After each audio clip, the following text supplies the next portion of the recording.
How's it going, YouTube? Welcome to my channel.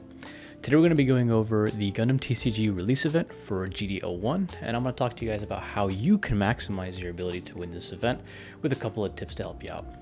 In this event, each player will get 4 booster packs and build a 30 card deck with absolutely no deck building restrictions.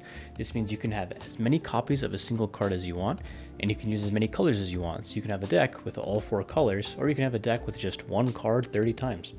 I don't know why you do that, but regardless, it's there. Deck building is key in release events, so I'm going to give you 5 tips to help your deck building process. Obviously, these are going to be suggestions, so if you have a card you really like or are just looking to have fun, by any means, feel free to break these guidelines for you. Release events only come once in a while, so if you focus too much on winning, you might miss out on what otherwise would have been a pretty fun night. The first tip I want to share with you is to focus on your curve. And if this is one of your first card games, you might be like, what the fuck is a curve? Essentially what that means is you want to maximize the amount of resources that you're pumping out every turn. In a limited environment, the chance of you comboing cards together is pretty unlikely. It's strong, but unlikely. So when focusing on consistency, it's best to just make sure that you're pumping out the most amount of value that you can every turn, which is going to be incredibly important in this limited environment. Try to map out your deck to make sure that you're able to drop a card on every turn. Now, your first turn is okay to miss a card. Not a lot of decks are going to be having a level 1 play.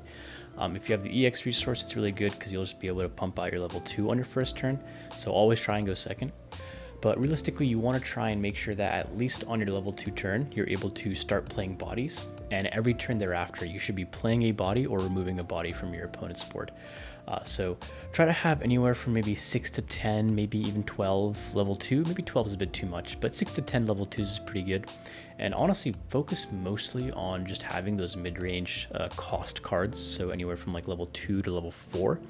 If most of your deck is made up of level 2s to level 4s, you'll be able to play 1 or 2 bodies every turn, which is just going to help you pump out the most amount of value, where otherwise you might end up finding yourself floating some resources every turn, or maybe just missing a drop and just not having a card that is playable. So every way to just squeeze out value every turn is super important, and make sure you're focusing on those mid-range stat lines.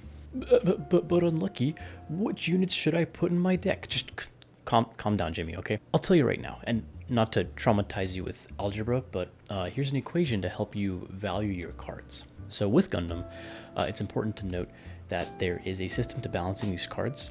So if you add the cost plus the level of a card and add 1 to it, it'll tell you the amount of points that card has. So what are these points? Well, for every AP your card has, that'll be 1 point per AP. So if a card has 3 AP, it's 3 points. For every HP, that's an additional point. So if it has 3 HP, that's 3 points. For a card that has a link trait, meaning that it can be linked to a pilot, that is an additional point. And cards that have effects, it'll have an additional point per effect. So for a card like Mobius 0, which has level 3 costs 2, 3 plus 2 is 5, plus 1 is 6, meaning that this card should realistically have 6 points of value tied to it. If you look at its AP and HP, it's got an AP of 2 and an HP of 4, which 2 plus 4 is 6. Therefore, this card is on rate stat-wise. But if you notice, it also has a link trait, which means it'll get an additional point of value, putting this card at 7 points, where realistically, it should only have 6 points of value as per the cost. Meaning this is a very strong card, especially in limited, where you're mainly focusing on the point value of your card. To go off of this, you really want to focus on these smaller bodies that don't have link traits. Mobius 0 is an exception, and he is a starter deck card, so you won't really run into him. But the addition of a link trait actually takes away from the stat line, and in limited, you really want to focus on that stat line. So a card like Rizel is actually above rate and does not have a link trait. It is a 4/3 for a level of 3 and a cost of 2, making it a very strong card that is above rate, and a very good pick to be putting into your sealed deck. Now, typically, I would say HP is a little higher value than AP, although we won't really change the scoring system when it comes to the value of the card. This is only because it's a little more consistent to 2 for 1 using a high HP card versus a high AP card. What's a 2 for 1?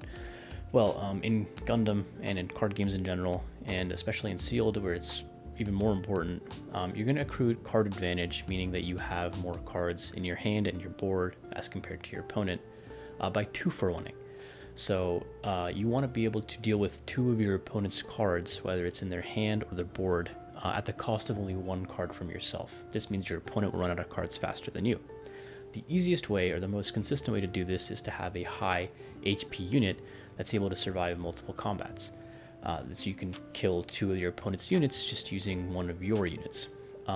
Or another way to do this with a high AP card is to swing a high AP unit into one of your opponent's piloted Gundams. Therefore, you're dealing with their pilot and their Gundam, getting 2 cards for the value of 1 card.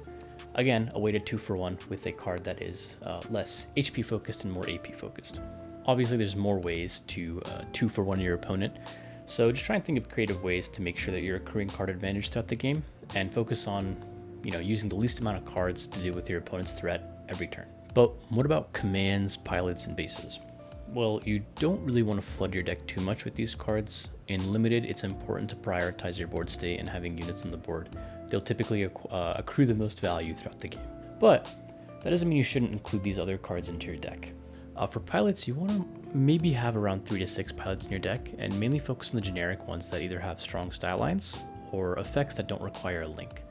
A card like Sailor Mass might not have the best stat line with just a +1/+1, but all she requires is a blue unit to be paired with instead of a link trait, meaning that you'll get the repair effect that she adds just as long as you have another blue unit in play, and that's enough of a reason to be playing this card in your deck.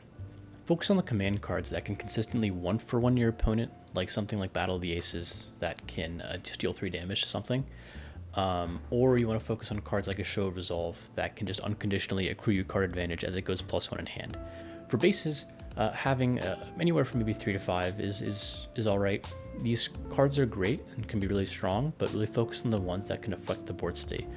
Something like Kusanagi is really powerful as it can bounce a unit back to your opponent's hand and just steal the tempo in your favor, which tempo is just another thing that you want to focus on, where you are constantly forcing your opponent to deal with your board state instead of just pressing for damage or pushing their advantage.